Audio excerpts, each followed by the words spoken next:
नमस्कार दोस्तों, God is true में आप सबका स्वागत है। यह पुरुषोत्तम मास महात्म का 19वां अध्याय है। इससे पहले के अध्याय में आप लोगों ने सुना कि महर्षि वाल्मीकि राजा धृढ़धनवा को उसके पूर्व जन्म का वृत्तांत बता रहे हैं, जिसमें धृढ़धनवा पिछले जन्म में सुदेव नामक ब्राह्मण था। सुदेव भगवान विष्णु की तपस्या करके पुत्र प्राप्ति का वरदान प्राप्त करता है, लेकिन उसका वह पुत्र अल्पायु होता है। पुत्र की मृत्यु से दुखी सुदेव शर्मा का विलाप करते हुए मलमास का महीना बिना कुछ खाए पिए बीत जाता है। इस तरह उससे अनजाने में ही अधिक मास का व्रत हो जाता है, जिससे प्रसन्न होकर भगवान विष्णु सुदेव को दर्शन देते हैं और उसके मृत पुत्र को भी जीवन दान देते हैं। अब सुनते हैं आगे की कथा। श्री सुत जी बोले, हे तपस्वियों, इस प्रकार कहते हुए श्री नारायण को मुनि श्रेष्ठ नारद मुनि ने मधुर वचनों से प्रसन्न करके कहा, हे ब्राह्मण तपोनिधि। सुदेव ब्राह्मण को प्रसन्न विष्णु भगवान ने क्या उत्तर दिया, सो हे तपोनिधि कहिए।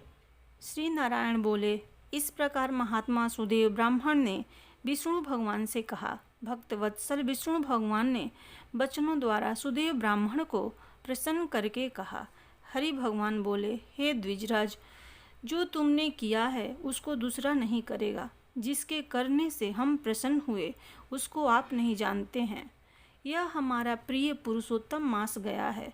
स्त्री के सहित शोक में मग्न तुमसे यह पुरुषोत्तम मास की सेवा हुई। हे तपोनिधे, इस पुरुषोत्तम मास में जो एक भी उपवास करता है, हे द्विजोत्तम, वह मनुष्य अनंत पापों को भस्म कर विमान से बैकुंठ लोक को जाता है।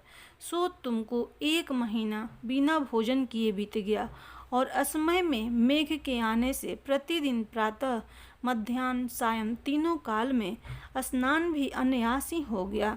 हे तपोधन, तुमको 1 महीना तक मेघ के जल से स्नान मिला और उतने ही अखंडित उपवास भी हो गए। शोक रूपी समुद्र में मग्न होने के कारण ज्ञान से शक्ति से हीन तुमको अज्ञान से पुरुषोत्तम का सेवन हुआ। तुम्हारे इस साधन का तौल कौन कर सकता है। तराजू के एक तरफ पलड़े में वेद के कहे हुए जितने साधन हैं उन सब को रखकर और दूसरी तरफ पुरुषोत्तम को रखकर देवताओं के सामने ब्रह्मा ने तौलन किया और सब हल्के हो गए। पुरुषोत्तम भारी हो गया, इसलिए भूमि के रहने वाले लोगों से पुरुषोत्तम का पूजन किया जाता है। हे तपोधन, यद्यपि पुरुषोत्तम मास सर्वत्र है, फिर भी इस पृथ्वी लोक में पूजन करने से फल देने वाला कहा गया है।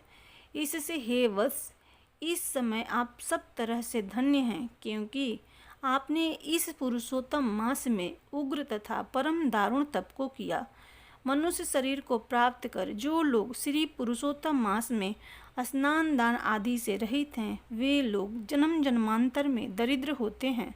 इसलिए जो सब तरह से हमारे प्रिय पुरुषोत्तम मास का सेवन करता है, वह मनुष्य हमारा प्रिय, धन्य और भाग्यवान होता है। श्री नारायण बोले, हे मुने, जगदीश्वर हरि भगवान इस प्रकार कहकर गरुण जी पर सवार होकर सुध वैकुंठ भवन को शीघ्र चले गए।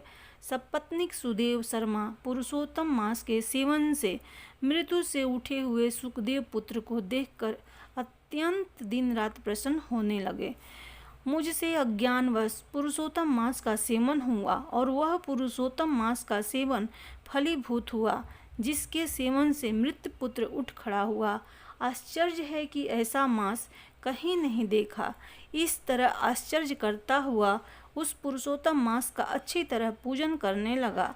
वह सब पत्नीक ब्राह्मण श्रेष्ठ इस पुत्र से प्रसन्न हुआ और सुखदेव पुत्र ने भी अपने उत्तम कार्यों से सुदेव शर्मा पिता को प्रसन्न किया। सुदेव शर्मा ने पुरुषोत्तम मास की प्रशंसा की तथा आदर के साथ श्री विष्णु भगवान की पूजा की और कर्म मार्ग से होने वाले फलों में इच्छा का त्याग कर एक भक्ति मार्ग में ही प्रेम रखा। श्रेष्ठ पुरुषोत्तम मास को समस्त दुखों का नाश करने वाला जानकर उस मास के आने पर स्त्री के साथ जप हवन आदि से श्री हरि भगवान का सेवन करने लगा। वह सब पत्नीक श्रेष्ठ ब्राह्मण निरंतर 1000 वर्ष संसार के समस्त विषयों का उपयोग कर विष्णु भगवान के उत्तम लोक को प्राप्त हुआ, जो जोगियों को भी दुष्प्राय है। फिर यज्ञ करने वालों को कहाँ से प्राप्त हो सकता है? जहाँ जाकर विष्णु भगवान के सन्निकट वास करते हुए सुख के भागी नहीं होते हैं, वहाँ पर होने वाले सुखों को भोग कर गौतमी तथा सुदेव शर्मा दोनों स्त्री पुरुष इस पृथ्वी में आए। वही तुम सुदेव शर्मा इस समय धृढ़धनवा नाम से प्रसिद्ध पृथ्वी के राजा हुए।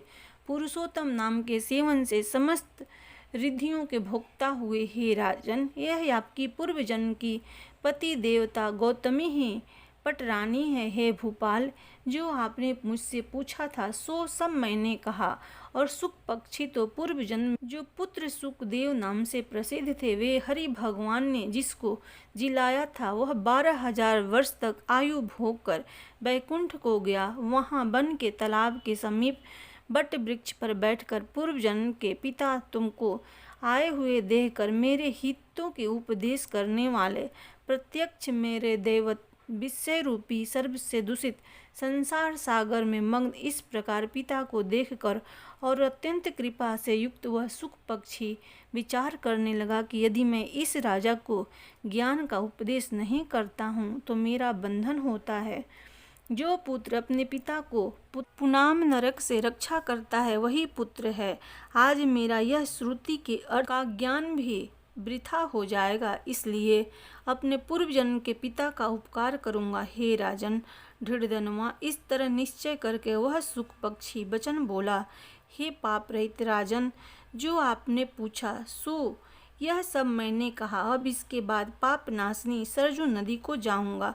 श्री नारायण बोले। इस प्रकार बहुत समय तक उस प्रसिद्ध यशस्वी राजा धृढ़धनवा के पूर्व जन्म का चरित्र कहकर जाते हुए वाल्मीकि मुनि की प्रार्थना पर असंख्य पुण्यवान राजाओं का राजा वाल्मीकि मुनि को नमस्कार करता हुआ बोला। इति बृहद नारदीय पुराणे पुरुषोत्तमास महात्म्ये 9-10 अध्याय। प्रेम से बोलो भगवान विष्णु की जय, भगवान श्री कृष्ण की जय।